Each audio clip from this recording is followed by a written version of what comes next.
Така, овој видео запис беше вовед во нашиот следен разговор со мене денеска Александра Валкановска од Црвениот крст на град Скопје, а поводот за денешното нисино гостување е одбележувањето на 150 годишнината од основањето на Црвениот крст и Црвената полумесечина. Здраво, Александра, и добро ни дојде. Добар ден и за вас, за вашите гледачи, и секако поводот уште еднаш убав. Така, она што на самиот почеток како повед во разговорот го видовме овој видео запис кој што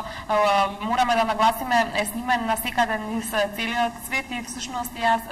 покажува символиката на Црвениот крст. Може ли нешто околу ова да ни кажете? Токму така, ова е една универзална димензија на самиот спот, на самата наша организација, како што видовте разни вери, нации, континенти, многу помош, многу поддршка, многу полиња каде што Црвениот крст активно действуваше, било да се тоа природни, односно елементарни катастрофи, било да е во мирнодопски услови, така што всушност тоа е нашата мисија, да бидеме секаде, да бидеме подготвени да помогнеме оному каде што потребно да бидеме да речем во оние први моменти да излеземе на терен, да се направи проценка, да се помогне, меѓутоа да не забораваме дека и во мирнодопски услови Црвениот крст треба да е активен, затоа што помош и поддршка за ранливото или пак воопшто за населението е секогаш потребна, секогаш добродојдена и нашата мисија всушност треба да биде таква, континуирано во текот на целата година, односно во текот на сите овие 150 години наназад во однос на историјата, односно она што е зад нас во Црвениот крст. Така, може ли да ни кажете денеска како ќе се одбележува овој голем ден кај нас во Македонија, меѓутоа и дали имате некакви информации како се одбележува низ светот? Повторно ќе кажам дека ова за нас навистина голем ден. Одбележуваме 150 години хуманитарна акција. Самата бројка обврзува на многу нешта, обврзува да понатаму продолжиме да ја следиме хуманата мисија, обврзува да го следиме хуманото дело. Пред се морам да го споменам Андри Динан, основоположникот на Црвениот крст и Црвената полумесечина, човекот кој што е заслужен за сето ова што го имаме денес како фундамент. Оно што го постави тој со својата хумана идеја уште во 1863 година, кога неговата книга Сеќавање на сулферина отвори едни нови видици во хуманитарната ангажираност, во хуманата мисија, а потоа неговите следбеници прерасна, односно неговата хумана идеја прерасна во нешто многу поголемо. Можеби и самиот тој визионерски предпоставила, можеби нешто од ова ќе произлезе, односно што од неговата првична мисија ќе произлезе, меѓутоа во секој случај обврзува, затоа што повторно ќе споменам сите овие години навистина е огромна армијата на луѓе, волонтери и оние кои што се вклучени како помагатели, меѓутоа на оние и кои што им се помогнало, секако бројка која што не може и не сме да се заборави. Инаку да се вратам кон денешниот ден, во светски рамки секаде се одбележува, затоа што ние велиме дека е тоа наш ден, 8 мај светски ден на Црвениот крст и Црвената полумесечина, и воопшто од 8 до 15 мај ние велиме дека е таа недела на Црвениот крст, каде што организираме многу активности, каде што едноставно потсетуваме пред се јавноста и поширокото опкружување дека Црвениот крст е тука, дел од нас, за нив и секогаш кога е потребно ќе бидеме блиску до граѓаните. Конкретно на територија на град Скопје денешниот ден ќе ни биде посветен во секако со поддршка на медиумите, едно вакво проследување до јавноста, до населението дека Црвениот крст одбележува еден ваков ден, меѓутоа еден како централен настан ве би го споменале дека во 13 часот во просториите на Црвениот крст на град Скопје, поточно во домот на хуманитарните организации Даре Џамбас, еден нов одлично адаптиран центар за дарување крв, ќе имаме посета од министерот за здравство, господинот Никола Тодоровски, кој што всушност ќе направи исто така еден хуман гест. Хуман гест за крводарителите, кои што на територија на град Скопје имаат дарувано крв повеќе од 100 пати. Значи еден убав наслов 100+, затоа што верувајте ми, па крводарителите се посебно хумани граѓани, луѓе кои што и тоа како заслужуваат почит, поготово бројката 100+. Така што денес ќе биде едно свечено случување токму во нашите простори, ќе биде и генералниот секретар на Црвениот крст на Република Македонија, каде што е на еден ваков начин со одредена целна група ќе потсетиме дека и крводарувањето е хуманост, меѓутоа хуманост е уште многуте нешта нешта кои што во Црвениот крст секојдневно се случуваат. Така, го споменавте и на Центарот за дарување на крв. Јас би сакала од тука да го продолжиме понатаму разговорот. Тоа е нешто што неодамна се промовираше и според мене е навистина позитивна новина, затоа што голем дел од крводарителите сега веќе не мора да чекаат да дојде на никаква крводарителна акција или пак да отидат во Центарот за трансфузија каде што ќе даруваат крв, туку може да дојдат во Дарја Џамбас и да даруваат крв.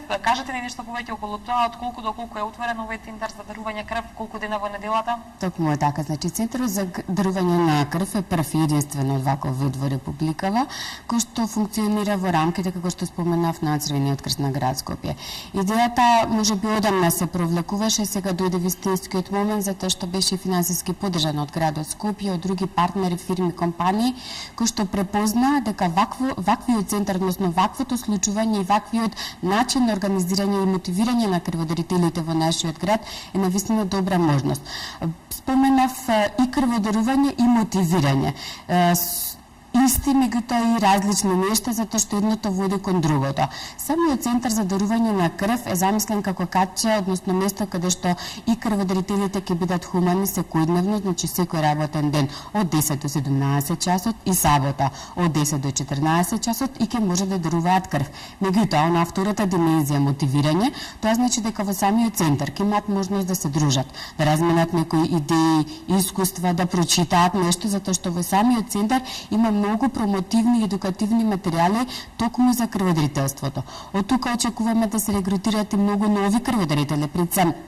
акцент да ставиме на младата популација. Ние го имаме во склоп на Црвениот крст и клуб 25, клуб на млади крводарители мотиватори кои што постојано се активни на терен и го промовираат крводарувањето кај нивните врсници. Така што овој клуб, односно Центар за дарување крв, е одлична можност за промоција на крводарителството на територија на град Скопје, а секако и примарното континуирано снабдување со крв и крвни продукти за потребите на клиничките центри на територија на град Скопје. И оно што е нашето мото, дека всушност крвта е таа која што треба да го чека пациентот, а не обратно, односно да се доведеме во ситуација да немаме резерви. Така да со постојањето на вакви форми, како што е центарот, навистина и мотивираме, меѓутоа и предонесуваме да навистина крвта секогаш е тука, односно таа го чека пациентот. Така, еден ваков центар за дарување на крв навистина му беше потребен на градот Скопје и верувам дека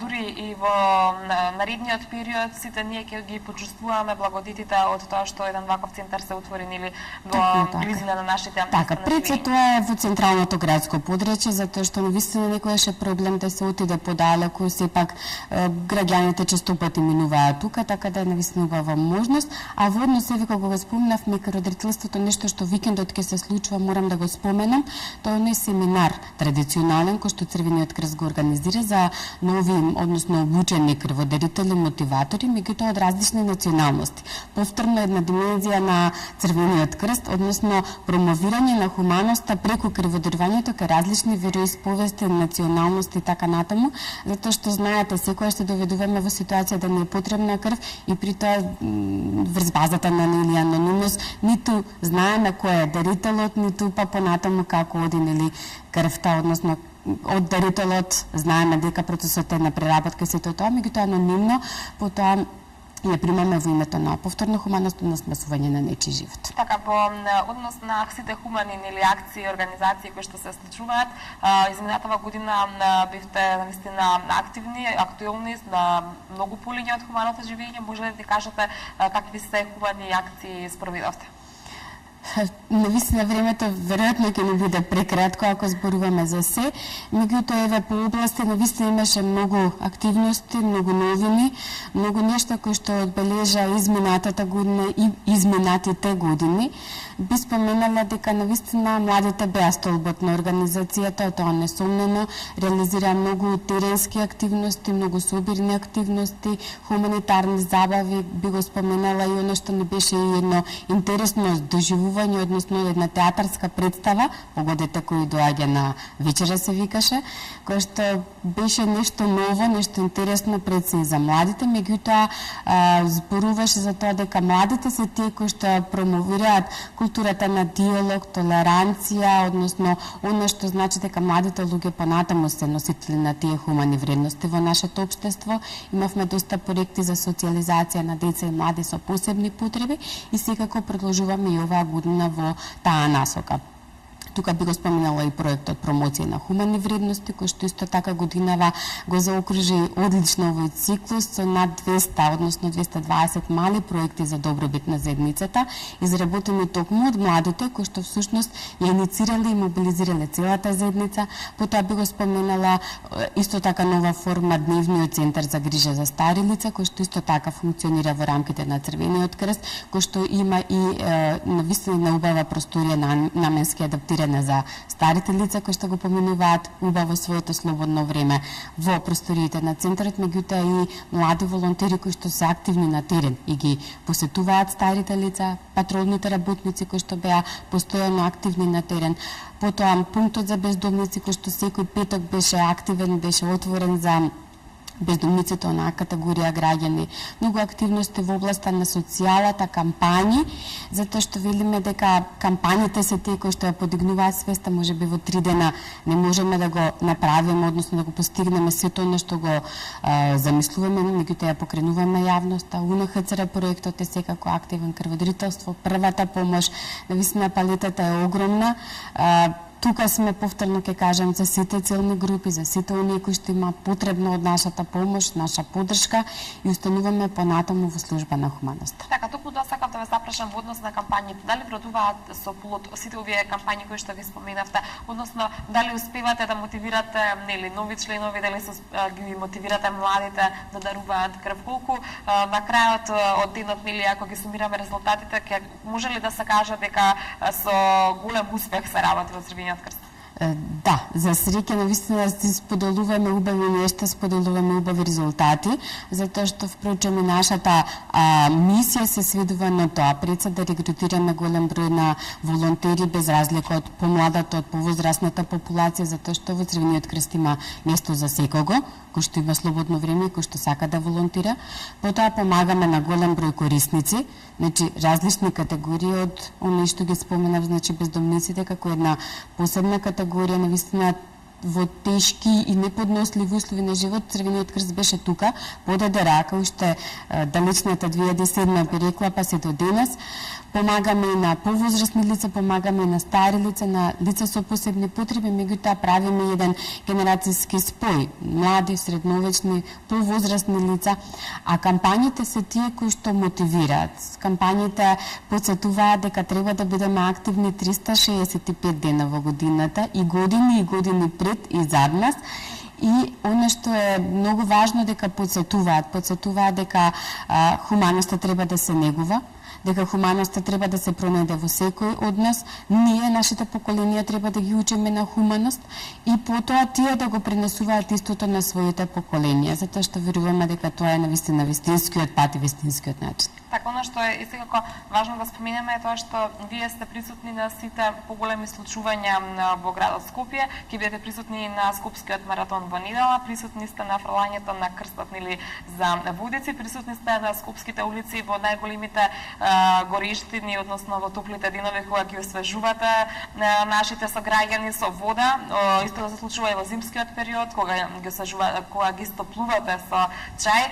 Ќе продолжите ли и понатаму така? Токму така, споменавте нешто што е дел од активностите на Црвен крст, тоа е тимот за одговор при катастрофи, препознатливи активности кои што ги споменавте, навистина ми е мило што веќе стануваат такви препознатливи и кај вас, односно медиумите и кај граѓаните во главниот град, затоа што на почетокот беше мала недоверба и резервирано зошто не ми даваат вода, иако е топло, иако навистина ми е потребна водата, или пак зошто е онаа спасителна станица горе на Водно, односно што прават тие момци девојки со униформи со обележен на Црвен крест, меѓутоа како се случуваат за жал несреќи и во однос на нивните интервенции, поддршка и транспорт на повредени и изгрижени,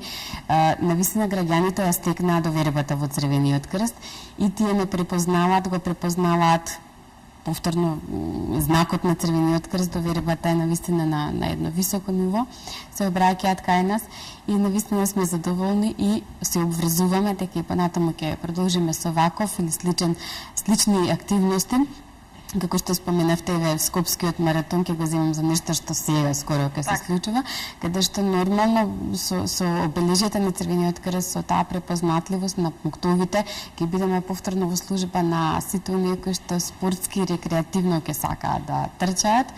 дали од забава, дали од спортски дух во себе, меѓутоа се случуваат и таму не сака ни работа, така да повторно сме таму за нив. Така, кога веќе ја споменавте довербата која што нели ја уживате во очите на граѓаните, колку тие се охрабруваат да побараат помош од вас во нивните секојдневни активности, односно колку се случува да побараат од вас да им помогнете во снабдување на облека, храна, оние акции кои што беа со Дормеја и веќе споменаме со душиците кои што ги дониравте, дали самите тие ви се јавуваат и бараат помош од вас? Во оној претходно неврзан муабет меѓу нас споменавте, односно прашавте како е тој начин. Најчесто ми врзуваат граѓаните, прашуваат дали може да донираат половна облека или мебел и каков е начинот, односно дали заблудата треба да биде на хемиско чистење однесена или слично. Одговорот е не, облеката треба да биде чиста, здрава, секако дека е користена, исто така и мебелот, покуќинина и сите други нешта кои што навистина знаеме дека ги имаме во нашите домови, некојаш не знаеме што со нив, а има луѓе на кои што навистина им е тоа потребно. Така што сега околу довербата двата аспекти, аспектот дека граѓаните имаат доверба во Црвениот крст затоа што честопати индивидуалните донации го потврдуваат истото. Било да станува збор за вакови донации, значи во рамките секој на своите можности, дали е тоа покуќнина, мебел, облека, храна, честопати. Меѓутоа тука не можам да ги забораваме фирмите. Ние многу години наназад работевме на таа општествена одговорност. Ајде и локалната самоуправа не можам да не ја споменам тука, затоа што и градот Скопје и локалната самоуправа не препознае како сериозен партнер. Фирми, компании, донатори, значи без нив не може да направиме можеби ни половина од ова што е направено, затоа што тие има сенс да предпостават, односно да пронајдат хумано и општествена одговорност во нашите активности. Еве овие денови е случај, например, ќе го споменам Рамстор, кој што во рамките на неделата на солидарност донира 100 прехранбени пакети за социјално загрозени семејства. Значи тоа е еден нивна иницијација, односно нивно нешто вклучување во рамките на хуманоста, тие како општествена одговорна компанија. Многу се примерите, меѓутоа обврзува за да бидат уште повеќе, затоа што помошта е секогаш добре дојдена, секогаш потребна. За да преминам кон вториот аспект, односно довербата на лицата кои што се обраќаат во Црвениот крст. Знаете, можеби во животот не знаеме каков ни е патот. Денес донираме, утре можеби ние да бидеме тие што ќе тропнеме на вратите. Треба да бидеме секогаш позитивни, отворени, да го сослушаме оно што доаѓа кај нас, да побара помош или поддршка, во рамките на нашите можности да му се помогне, било да е тоа со конкретна помош, било да е тоа со некаков вид друг услуга која што можеме како Црвен крст да ја направиме или да ја проследиме до надлежните други владини и невладини институции, меѓутоа никогаш не сме ја затвориле вратата, односно никогаш не сме вратиле некој без конкретно да му помогнеме или објасниме кој е начинот за да дојде до саканата помош. Така што повторно ќе споменам, веруваме дека довербата и во граѓаните и во оние кои што бараат помош и еве во општеството во Црвениот крст е на високо ниво, меѓутоа тоа пак поврзува да работиме и понатаму на истото. Денеска прославувате голем јубилеј, 150 години, навистина еден голем јубилеј. Јас искрено ви посакувам уште многу вакви јубилеи да си прославите и секако со многу успешни акции, со многу успешни кампањи и активности и се надевам дека повторно или ќе се видиме, ќе имаме можност да поразговараме за она што ќе следува во рамки на сите активности на Црвениот крст. Тука некаде јас ви заблагодарувам за гостување гостувањето, секако доколку имате нешто да додадете, а не ве прашав, повелете. Благодарим уште еднаш за честитките. Повторно ќе кажам во името на пред се волонтерите, голема благодарност до нив, затоа што тие се столбот на организацијата, тие во изминатите 150 години придонеле многу.